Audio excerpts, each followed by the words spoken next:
Halo Skin Lovers, jumpa lagi sama saya Sony Maulana. Saya bersama Dokter Astrid. Nanti akan ngobrol-ngobrol tentang luka bakar ya dok ya. Kita akan bahas tentang luka bakar, separah apa dan penanganan pertama yang dilakukan pada saat luka bakar itu seperti apa. Stay tune. Skin Lover, saya masih bersama Dokter Astrid. Saya sudah pindah ruangan ini.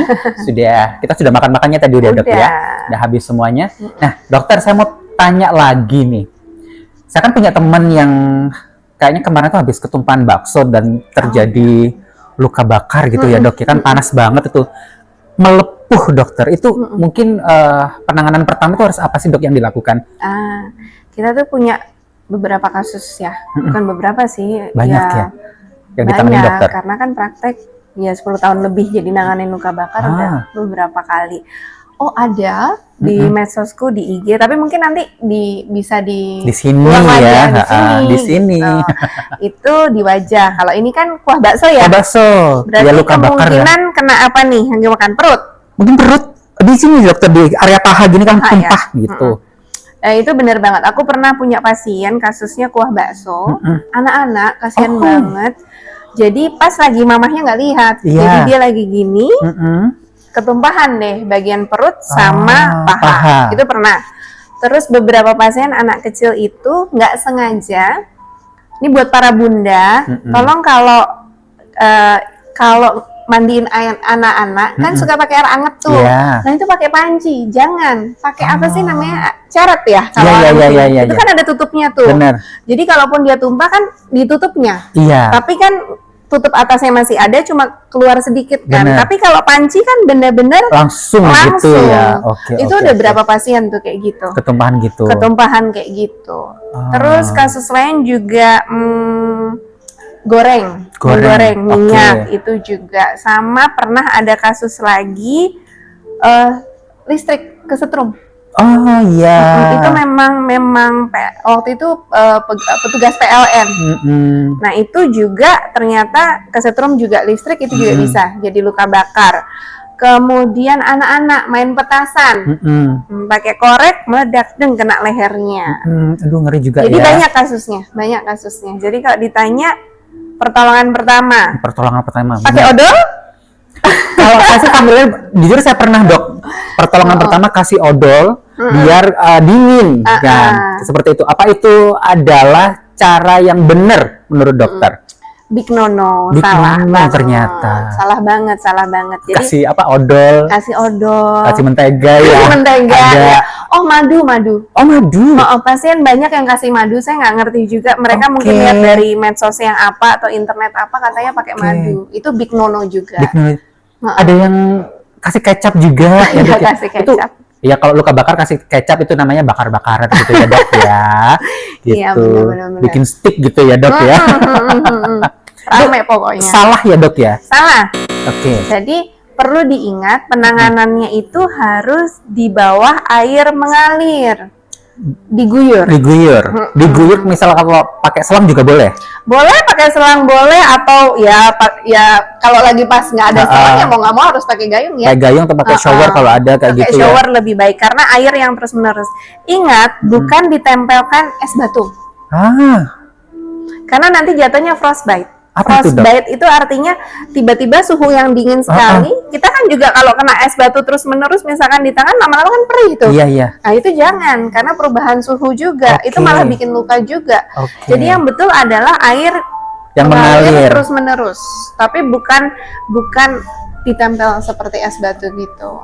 Dengan digunakan air yang mengalir terus menerus. Nah terus menerusnya ini durasinya berapa lama atau bisa dilihat setelah luka bakarnya seperti apa itu dok? Jadi penanganan luka bakar tuh poinnya tuh di 1-3 jam pertama.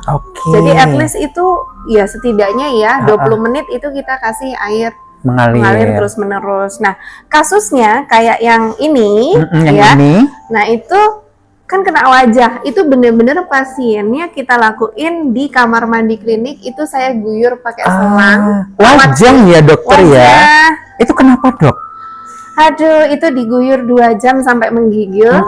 Ya, tapi pas lagi menggigil ya nggak mungkin ya kita guyur terus-terusan gitu. Kita kasih stop dulu berapa menit terus kita guyur lagi.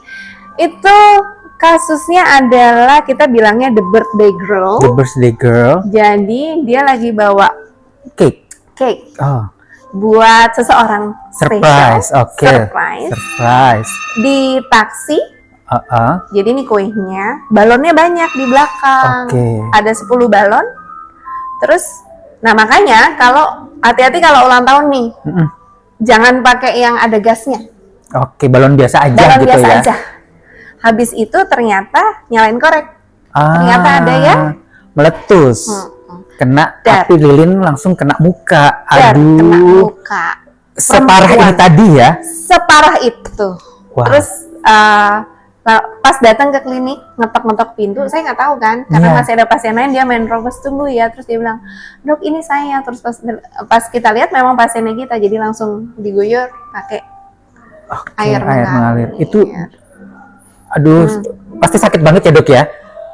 Sakit, perih, susah buka mulut, alisnya waktu itu juga hampir kebakar, rambutnya juga, ya, tapi bersyukur sih hasilnya bisa normal kembali ya gitu. Dia juga say thank you, dan memang salah satu pasien kita yang selalu, dok kalau misalkan saya mau dimasukin ke podcast atau mau media sosial yang lain, testimoni, itu udah ada sih di IG-nya saya gitu, ada masuk di IG klinik juga, jadi more than welcome supaya orang-orang lain aware. Oke, dokter, setelah tadi kan penanganan pertama untuk luka bakar dengan dilakukan penyiraman air ya, kita sebutnya dengan air mengalir. Setelah itu treatment apa lagi dokter selanjutnya? Harus ke dokter. Jadi habis disiram air apa segala macam kan nggak bisa nanganin sendiri.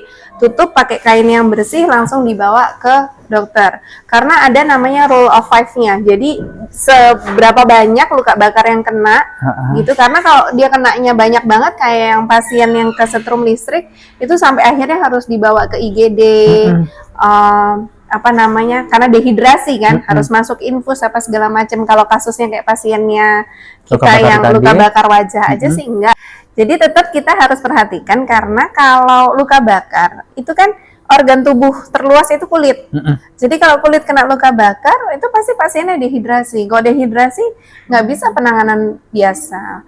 Jadi habis dikasihkan air ya mengalir, tutup kain bersih, bawa ke rumah sakit yang ke IGD, ya kan, ke gawat darurat, supaya bisa dilakukan tindakan selanjutnya. Nah, tindakan selanjutnya itu apa dok biasanya? Untuk kasus-kasus tertentu atau apa berbeda atau sama semua? Biasanya sih kita cek ya. Yang pasti harus diinfus langsung ya. Karena kan kita takut ada infeksi, jadi diberikan antibiotik. Sebelumnya skin test dulu, udah gitu nanti dikasihkan anti peradangan. Kemudian kita bersihkan lukanya atau debrideman namanya. Nah, kita lihat kalau misalkan luka bakarnya luas sekali, biasanya kita akan melakukan multi dokter ya, nggak cuma dokter kulit yang nangani, tapi biasanya juga barengan sama dokter bedah, itu juga bisa. Itu kalau misal luka bakarnya dalam kan. Kulit kan tipis ya dok ya, bisa sampai dalam-dalam, itu gimana dok? Kalau luka bakarnya dalam, ada beberapa pasien jadinya cekung ya, bekas lukanya, namanya scar atrofik. Scar atrofik. Scar itu jaringan parut atau bekas luka. Atrofik itu artinya dia cekung ke dalam. Nah nanti setelah udah selesai ya penyembuhan, nanti kita masuk ke rekonstruksi atau revisi lah, revisi untuk jaringan parut atau scar. Nah itu bisa, kalau nggak terlalu parah ya kita bisa lakukan subcision dengan laser, kita kasih growth factor dan lain-lain gitu, atau kita bisa juga kasih thread lift untuk neokolagenesis. Ya kita lihat-lihat lah. Itu setelah luka bakar benar-benar sembuh ya dok? Ya, luka bakar benar-benar sembuh. Kita lihat kalau yang kasus yang bagus ini kan memang dia setelah 6 bulan nanti ada fotonya, itu masih sekitar sininya tuh masih ada hipopigmentasi. Jadi masih ada bercak putihnya.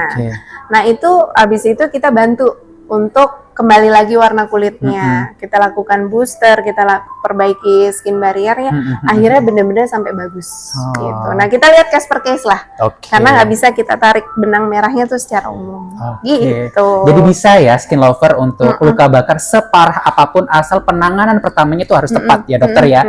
Jangan dikasih kecap, nah jangan dikasih odol, jangan dikasih apalagi tadi dok, mentega, madu, madu jangan. Jadi setelah terjadi luka bakar, kena sengatan listrik atau kena ledakan balon helium tadi, langsung aja dibawa ke klinik yang benar-benar klinik estetika seperti Dokter Astrid ini untuk penanganan pertama, yaitu seperti dilakukan penyiraman air mengalir tadi ya dokter ya. Kita jangan es batu. Jangan es batu. Nah, harus benar-benar air mengalir yang benar-benar suhu ruang ya dok ya. Ya, kalau air es kan juga rasanya ini rasanya langsung kaget ya habis suhu panas terus ini air mengalir aja. Air mengalir aja. Jadi jangan dilakukan tindakan ceroboh untuk luka bakar karena itu akan jadi yang vital banget ya dok ya untuk resikonya. Jadi langsung aja ke Skin 101 untuk ketemu Dokter Astrid apabila mengalami kasus luka bakar. Nah, gitu ya dokter ya. Wih, kalau grade-nya besar ya, agak banyak, itu memang harus ke IGD tetap ya. Tapi kalau misalkan ya tidak terlalu banyak ya pasti kita bisa bantu tangani. Gitu. Oke. Dapat ilmu yang banyak sekali, jadi langsung aja ke Skin 101 dan bertemu dengan Dokter Astrid. Dah.